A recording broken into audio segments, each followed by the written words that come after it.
So, and then of course the atomic weapon just makes people realize the full extent of the destructiveness of warfare because it is able to destroy a city instantaneously.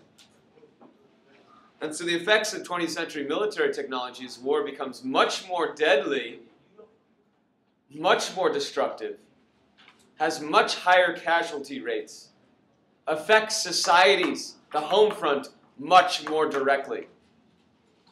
Because the home front not just has to produce those items, but in Europe the home front is a target itself.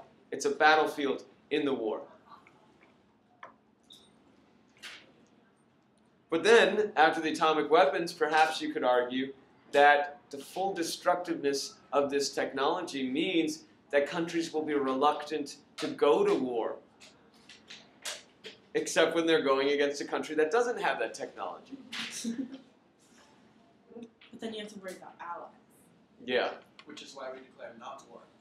Which, the mid to late 20th century technology, three things we want to note is television and the computer in the 1970s, 80s, and onward. Television in the 1950s. So what this will mean is more mass culture, right? We're going to have this pop culture will develop. People will be able to see their, movie stars, which they already saw on film, but now they'll be able to see them in their lives. And the same with musical performances. They'll be able to see it. They heard it on the radio. Now they'll be able to see them on, for an American example, the Beatles on the Ed Sullivan Show. And so the Beatles are really an example of this global phenomenon, right? They become this band that's popular around the world. As a result of television, there will be all sorts of branding. This will have a huge effect on economics, right? Coke and McDonald's and these other corporations will be able to brand themselves with television. And so, for some, this is what they called in your book the Americanization of Europe, right? Because people are exposed to Coke and Mickey Mouse. And in 1992, Disneyland itself, inspired by the castles of Europe, builds a bigger one outside Paris.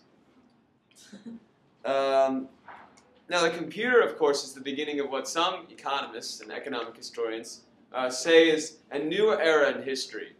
No longer an industrial era, but an information age, in which the processing and transmission of information is the key for economic success.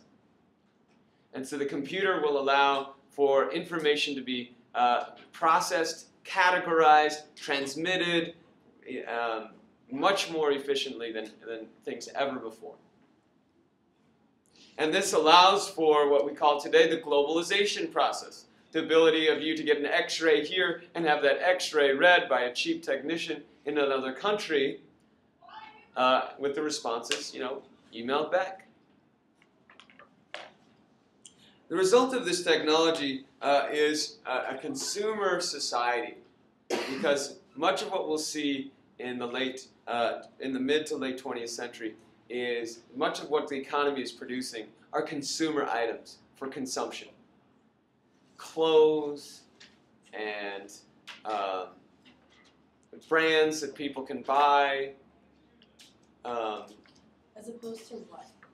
Like, before the 20th century, people didn't buy that much stuff, right? You didn't buy that much stuff, right? You didn't buy new outfits every year, and you didn't buy backpacks and all the things that we buy.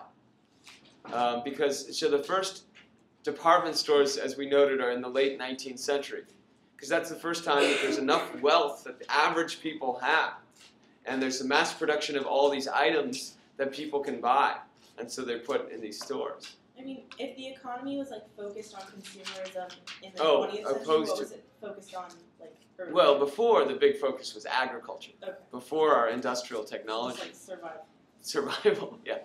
So we go from an agricultural economy to an industrial economy, and much of what these factories are going to be producing is not heavy industry like steel or submarines or airplanes, but a lot of what these industrial factories will be producing is clothing and backpacks and other fashionable things. So it was like agriculture to military to consumerism.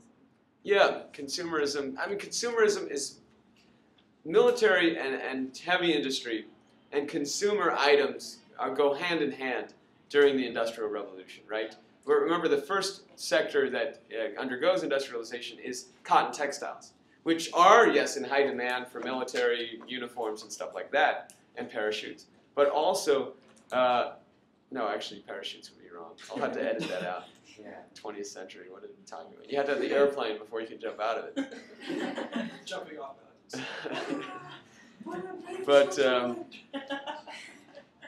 But so you're producing clothes. I'll edit it out right before I say parachutes, and that'll be the end. Blah blah. We're done.